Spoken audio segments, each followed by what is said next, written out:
So guys ये है हमारा बर्ड टिंकू।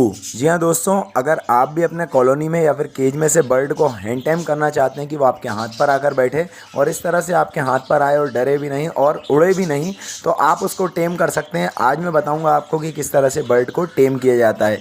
तो मेरे हाथ पर आप बैठा देख रहे होंगे, ये एक बच्चा है छोटा सा, जिसकी एज होगी 30 से 35 या 40 दिन का। ये बच्चा मटकी में से बाहर निकला है और इसका नाम हमने रखा है टिंकू। जी हाँ दोस्तों, टिंकू शुरू से ही बहुत फ्रेंडली बर्ड रहा है और हमारे हाथ पे इस तरह से आ जाता है, बिल्कुल भी डरता नहीं है। जबकि ये उड़ान भी भर सकता है, यहाँ से उड़ के डंडी पर भी जाकर बैठ सकता है, पर फिर भी ये हमारे हाथ पर बैठा रहता है, क्योंकि जब ये पैदा हुआ था उसके बाद से ही हम इसे हाथ पर लेना स्टार्ट कर दिया है।